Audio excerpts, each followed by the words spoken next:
আমরা হসপিটালকে দোষ দিচ্ছি না, কারণ তাদেরকে হসপিটাল চালাতে হয়। একটি হসপিটাল চিকিৎসাই করতে পারলো না যে ওপর থেকে নির্দেশ আসছে, এখনো নির্দেশ আসছে না যে ওনার চিকিৎসা করা যাবে কিনা, সরিয়ে আনতে হলো। আবার এখানে অ্যাডমিট হয়ে গেছে আইটিইউতে, সেখানে শোনা যাচ্ছে তাদের কর্তৃপক্ষকে বলা হচ্ছে অবিলম্বে রিলিজ করে দিতে, রাখা যাবে না। মানে কি? একজনকে এইভাবে মারা হলো, আহত করা হলো, অ্যাটেম্প টু মার্ডার হলো, তার শারীরিক যা যা প্রবলেম, তোর তো চোখেও একটা প্রবলেম আছে, সেগুলো খতিয়ে দেখা হবে না? পুলিশ প্রশাসনের যারা এই চাপটা দিচ্ছেন তারা কিন্তু ঠিক কাজ করছেন না, অমানবিক কাজ করছেন। অভিষেককে ভর্তির প্রয়োজন নেই অ্যাপোলোর পর প্রাথমিকভাবে জানিয়ে দিল বেলভিউ ক্লিনিক। অভিষেককে ভর্তি নিতে নারাজ শহরের দুই নামী বেসরকারি হাসপাতাল অ্যাপোলো এবং বেলভিউ। অর্থাৎ প্রথমে অ্যাপোলো হাসপাতাল এবং তারপর বেলভিউ ক্লিনিক, দু জায়গায় থেকে অভিষেককে ভর্তির কোনো প্রয়োজন নেই জানিয়ে দেওয়া হলো। সরাসরি কথা বলবো, ঝিলম করঞ্জায় আমাদের প্রতিনিধি রয়েছেন। ঝিলম, বেলভিউতে নিয়ে যাওয়া হলো অ্যাপোলো হাসপাতাল থেকে অভিষেক বন্দ্যোপাধ্যায়কে, কি বলা হলো সেখান থেকে? বেলভিউ ক্লিনিকে তাকে যখন নিয়ে আসা হয় অভিষেক বন্দ্যোপাধ্যায়কে, এখানে প্রথমে তাকে আইটিইউতে ভর্তি করা হয়। আইটিইউতে ভর্তি করে তার যে প্রাথমিক পর্যবেক্ষণ, যে চিকিৎসক উপস্থিত ছিলেন এমার্জেন্সিতে, সেই চিকিৎসক যে পর্যবেক্ষণ প্রাথমিকভাবে লিখেছেন যে পেশেন্টের শরীরে সেরকম কোনো ভিজিবল ইনজুরি মার্ক নেই, খালি বুকের ওপর কিছু আঁচড়ের দাগ আছে এবং এর পাশাপাশি তার শারীরিক অবস্থা স্থিতিশীল আছে, তিনি কথা বলছেন, তার সেন্স স্বাভাবিক রয়েছে, তিনি রেসপন্ড করছেন। তবুও চিকিৎসকরা তাকে প্রাথমিকভাবে যা যা চিকিৎসা দরকার, স্যালাইন থেকে শুরু করে অ্যান্টিবায়োটিক ইঞ্জেকশন থেকে শুরু করে তার অ্যান্টি অ্যালার্জিক আর অন্য কিছু যা যা দরকার সেগুলো তারা দিয়েছেন, রিঙ্গাস ল্যাকটেটসও দিয়েছেন। তবে তারা যেটা বলছেন, প্রাথমিক পর্যবেক্ষণে তারা যা প্যারামিটার যাচাই করেছেন, উপস্থিত চিকিৎসক তিনি লিখেছেন যে এই মুহূর্তে তার হাসপাতালে ভর্তির প্রয়োজন নেই, there is no requirement of admission.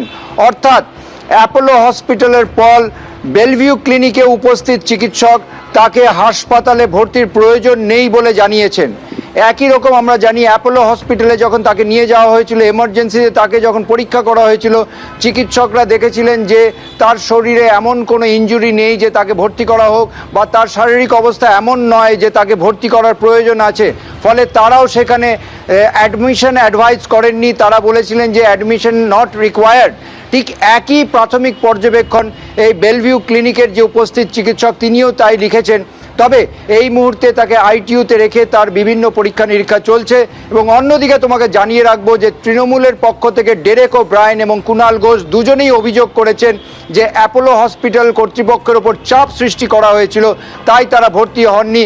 এবং পরবর্তীকালে ডেরেক ওব্রায়েন তিনিও বলেন যে বেলভিউ ক্লিনিকের ওপরে চাপ সৃষ্টি করা হচ্ছে যাতে তাকে অভিষেক বন্দ্যোপাধ্যায়কে ভর্তি না করা হয়। তবে এই মুহূর্তে হাসপাতাল সূত্রে যেটা জানা যাচ্ছে যে প্রাথমিক পর্যবেক্ষণের পরেও তাকে আইটিইউতে রেখে তার যে বিভিন্ন পরীক্ষা, সেই পরীক্ষা চালানো হচ্ছে, তার ফলাফলের জন্য অপেক্ষা করা হচ্ছে। বেশ, জিলাম তোমাকে ধন্যবাদ। দুটো হাসপাতালের ছবি দর্শকদের সামনে আমরা রাখছি। একদিকে অ্যাপোলো হাসপাতাল, যেখানে বলা হলো যে ভর্তির কোনো প্রয়োজন নেই এবং ডিসচার্জ করে দেওয়া হলো, সেখান থেকে নিয়ে যাওয়া হলো বেলভিউ ক্লিনিকে, সেখানেও জানিয়ে দেওয়া হলো যে ভর্তির কোনো প্রয়োজন নেই। কিন্তু অ্যাপোলো হাসপাতাল, প্রথমে সেখানে নিয়ে যাওয়া হয়েছিল অভিষেক বন্দ্যোপাধ্যায়কে। মমতা বন্দ্যোপাধ্যায় খবর পাওয়ার পর তিনি সেখানে পৌঁছে যান এবং তারপর যখন ডিসচার্জ করে দেওয়া হলো, ভর্তির প্রয়োজন নেই জানানোর পর অ্যাপোলো হাসপাতাল থেকে, তখন মমতা বন্দ্যোপাধ্যায় কি বললেন সাংবাদিকদের একবার দেখে নেব।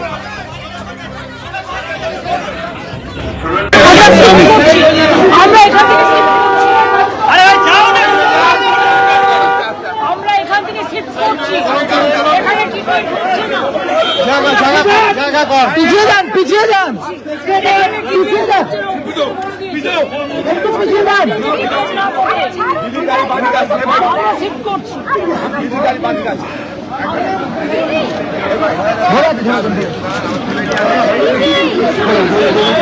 দাদা একটু ঠেলবেন না দাদা, জায়গা কর না, ওদিকে যাবে কি করে?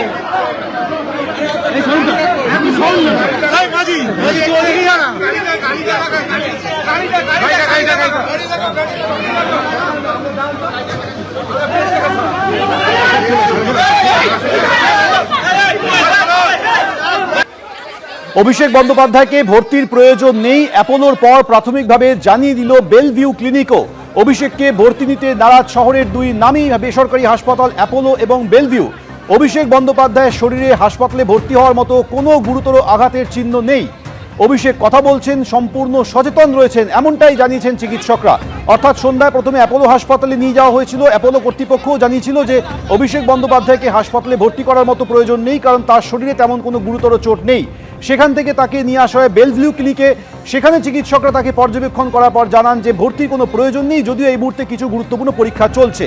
অভিষেক বন্দ্যোপাধ্যায়ের শরীরে কোনো চোট সেই অর্থে নেই, সেই কারণে তাকে ভর্তির কোনো প্রয়োজন নেই বলে বেলভিউ ক্লিনিক জানিয়ে দিয়েছে। এবিপি আনন্দ, এগিয়ে থাকে, এগিয়ে রাখে।